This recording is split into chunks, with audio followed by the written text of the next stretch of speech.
I think that especially when we're talking to companies they've got a little bit of size, or at least they're looking to get to that size, quite often what I found was that it came an issue of rather than just doing one thing, invariably there needs to be a number of different channels. We need a number of levers to pull because that's not valuable enough. It's like going to a surgeon and saying, do I need surgery? Well, of course they're going to say, yes, you need surgery because I'm a surgeon. That's what I do. Well, why not look at marketing a different way and actually looking at where the people live, what the message is, and then working out ways to then go and attract them.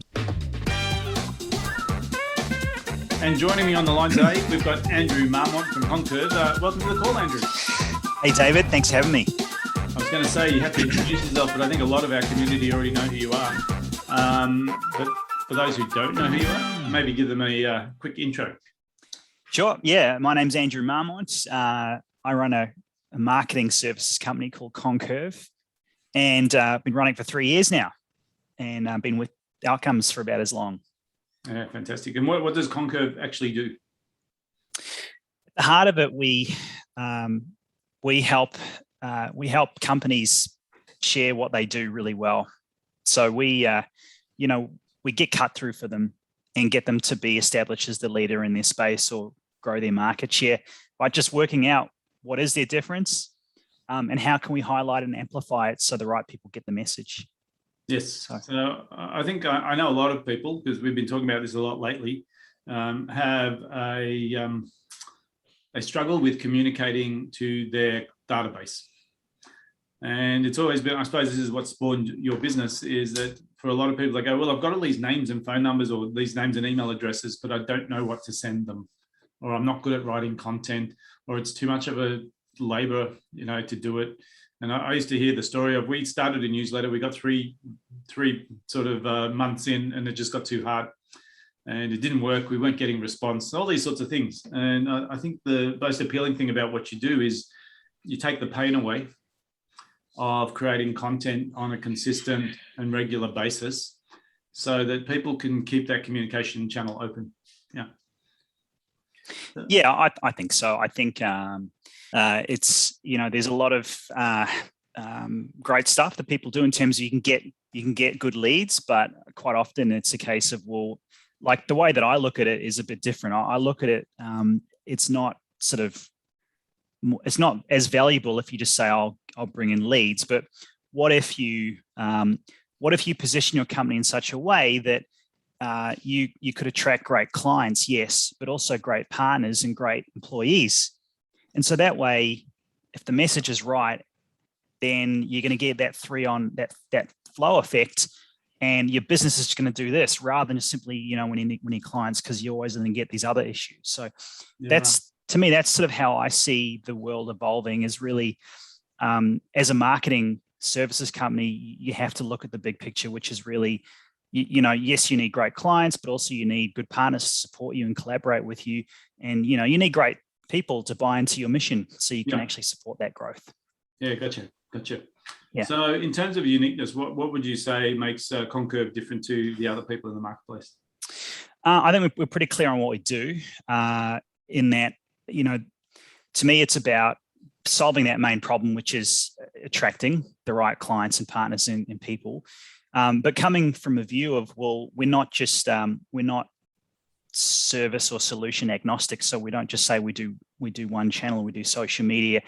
We'll be able to bring together a team of marketing subject matter experts that are just great at what they do, but they fall under our Conqurve banner, and they work with you and solve that problem together. And I think that especially when we're talking to companies they've got a little bit of size, or at least they're looking to get to that size, quite often what I found was that it came an issue of rather than just doing one thing, invariably there needs to be a number of different channels. We need a number of levers to pull because that's not valuable enough. It's like going to a surgeon and saying, do I need surgery? Well, of course they're going to say, yes, you need surgery because I'm a surgeon. That's what I do. Well, why not look at marketing a different way and actually looking at where the people live, what the message is, and then working out ways to then go and attract them. So to me, that's how I see it. That's the main value that we have. Yeah, fantastic. So let me ask you a bigger question. Why this business? Probably started with my dad. He ran a signwriting company. So he left school when he was really young. He probably left school at 15, and he set up a signwriting company. And I always, growing up, it was apparent to me that he was always working by himself. He might have had a couple of people that worked with him, but he always struggled. And I thought, as I got a bit older, and I always enjoyed writing and communicating, and had ambitions to, be a sports writer. Yeah. I always thought that seems a bit unfair, because he's such an expert in his space. He does some amazing things, but why isn't it that how come he can't grow and getting access to someone who can help him do that? So I think if I look at the why, to me, it's about tapping into and helping abundant people. So business owners who think more of a visionary level, that they want to impact not just them, not just the communities, but, grand visions, and how do we support them to help them? If they grow their business, they're going to help a number of different people along the way. So I think for me, the why is simply we've got a gift. Not everyone can communicate really well or think that way. Yeah. So if we can help this next generation of visionary or abundant business owners who have a vision, but they're just not sure how to spread the word in the right way, then to me that's going to benefit not just us, but it's going to benefit the world, because they want to get there, but they just need some help getting there. So that's I think why we exist. Yeah, fantastic. So let me ask you on a personal level, hobbies. What do you do for fun? I've always been in love, always enjoyed sport. So playing and watching, as a kid, I was always wanting to be a sports journalist. I used to, ring up the radio station and be involved in, selection, trying to take my, talk about the selections and things like that. So, always active in sport, sort of retaken up golf again recently, played cricket all my life. I think, when it comes to, read all the time. But for me, I think now it's more about spending time, like quality time. So family and friends are a big one. Yeah. I think sport and family are probably my two hobbies. Yeah. Yeah. Fantastic. It is interesting. Like when you talk about your dad and his being a printer, and then you sort of always wanting to be a writer, and now here you are running a business that writes. Yeah, that's right. Yeah, it's turned full circle. Yeah, awesome. So let me ask you on a sort of different note, what's been the best piece of business advice you've received, do you think?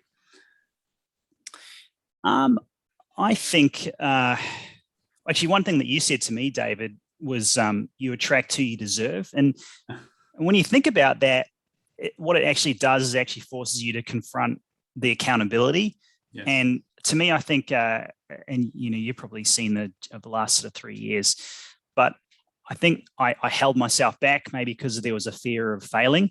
Yeah. And it was only until I embraced the idea of being accountable that I noticed there's a big shift there. So to me, it was going back to if you attract who you deserve. If you're not willing to work on bettering you and actually thinking above the line and thinking, well, I could blame someone else, or I could look at me and think, what could I do differently?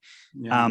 And if you take that view, then whatever you do, no matter what services you provide, you're going to get there, or you're going to at least advance along the way.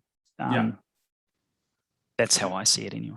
Awesome. I mean, it's you just reminded me, because it's such a profound piece of advice, is you get what you deserve. And I use it in everything as well. When people come to me for career advice, I say, you get paid exactly how much you're worth. And sometimes that upsets people. They go, that's not true. I'm getting underpaid. I'm worth way more. And they go, well, who's going to pay you more? Someone. Well, you better find that person, because the person you're working for now doesn't see the value, or there is no value, right? Because yes, the facts don't lie. So when you talk about attracting the people you deserve in business, it's a brittle mirror. I think. And so is Yes. the bank account for a lot of business owners when they tell me how busy they are. And I say, it's great Yes. that you're busy. What's the bank account look like? And if the bank account doesn't reflect your busyness, maybe you're busy doing the wrong things, right? So closing that loop and saying the results tell me whether I'm doing the right thing or not the busyness of it. Yes. It's super interesting. So in the market right now, can't find good people is the mantra, right? Can't find good people. And the real issue is that they're not looking. Right? Yes. And when you talk about attractiveness of business, that is the solution to the problem, is to say you shouldn't be looking; they should be looking for you. Yes. And it's quite a change from the normal mindset of I need to advertise and I need people to apply, and then I'll pick someone out of the. You want people applying all the time because you're such an awesome place to work that everyone wants to work there, right? But they have to be the best in the industry. So it's a fascinating sort of philosophy, and it's hard to keep in top of mind because the environment around you just challenges you all the time, doesn't it? Yeah, and just on that too, thinking about great advice. At the start of the year, I did some cold calling of my previous contacts on LinkedIn and things like that, and I spoke to a guy who is like a coach whisperer. He's like a guru. He'll work with these top sports coaches and other things, and so he's completely not the normal person I would speak to. And he basically bluntly said, I said, this is what I do. And he said, oh, so what are your results? What are you, what have you done? What's the return that you've done? And the conversation that left me there, which shaped, who you get what you deserve, was what he does is he basically just gets paid on results. So he'll say, rather than saying, pay me $10,000, he'll say, when I close this for you, you pay me percentage. No one else in his industry does that. And I think that was really confronting for me to hear. But if more people embrace that idea of, we'll get paid as soon as we get our results. Yeah. That's again, that's something that people, it's hard to embrace because there's a comfort zone thing there. Well, it's a conceptual thing too, right? Because what you just described there is risk reversal. Yeah. Right? It's basically saying, I'm so confident I can produce this thing for you, don't pay me till it's done. Now, that creates a bit of a problem for some people. And I know that Slater and Gordon had this problem where they started with their promotion for no win, no fee. Yes. And they had to turn it off because they were getting so many calls from people with unwinnable cases that it just flooded the switchboard, right? Yeah. And they started to realize they still offer the same guarantee, but they don't lead with it. Okay. No, so what they lead with is the work care, the work cover, the this, the that, the other. And then at the end, they use the guarantee as a risk reversal. But the danger of leading with a risk reversal is you attract the wrong kind of person. Yes. Okay. Yes. Yes. And so this guy who says, don't pay me till I get a result, he will have some level of boom gate at the front, which says, I don't take every client on. Yes. Right. So before we sign the contract, don't pay me till I get results. I want to check out whether I can get you a result. Yes. Because if I can't, it's a no deal. Yes. Yeah. Yes. That's true. So that was interesting for me. One of the lessons along the way. Yeah. Brilliant. And is there any books or podcasts that you've been inspired by recently? The One Thing. So the One Thing, it simply says, if you can, rather than doing a whole bunch of different things, focus on the one thing that's going to move the needle for you and break that back into chunks from 5 years or over here, a month, a week to a day. Yeah. And just focus on that. And so now all I do is I block out my morning and just focus on one thing. the big thing. And it could be a couple of sub things. That's been really eye-opening for me. It's just changed the way that I approach, you get control back in your day because you're not at the behest of other people. You're saying, I'm taking control of my morning and this is what I'm going to do. Yeah. And I think the other, that's probably one of the ones that stands out. Yeah. It's an interesting concept, right? Because a lot of people struggle to make a decision. And I think in that book, it was Gary Keller, I think is the name. Yes. He just says, there's always only one thing that is at the top of the list. And if you can't define it, you should spend your time working it out. Because when you have your undivided attention on the one thing, you will get more progress in that one thing that you did in the 20 things that you were trying to juggle. So I love the philosophy. There's another book on this called Essentialism. Yes. But it covers the same message, which basically says you've got to work out what the essence of the one thing is and just work on the one thing. When it's done, you move on to the next thing. So super, super useful advice there too. Let me ask you, just to wrap up today, advice to other people in business right now. What sort of is your view of how they should be addressing their strategy within their business today? Number one, I think having the mindset that if you want to grow, you need to put your trust into other people. Yeah.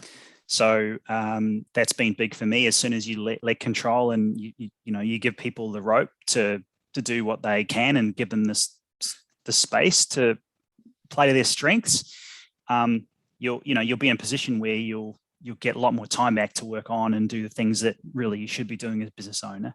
That's probably number one. I think the second thing is to just sort of be able to roll with the punches and being adaptable. And someone who maybe traditionally was more of someone who likes a bit of control over how things might turn out. Yeah. You just realize that things aren't ever going to be a straight line. Things will come up that you just have to sort of deal with. And I know that we've dealt with a lot this year, but if you can deal with what's happening this year, then you're going to smash through next year pretty comfortably. So, and probably accountability. Yeah, if you can always think about as much as you can, trying to be staying, accountable and responsible and look for solutions. Yeah, you'll be in a good spot. So probably those things. Yeah, fantastic. That was a lot of advice. Yeah. It sounds like things are going really well. So I really want to be first of all, thanks for your time today and sharing. Nice to know a bit more about the people who we work with and sharing that with the community. So Andrew, thanks again. Thank you, David. Thanks, everyone.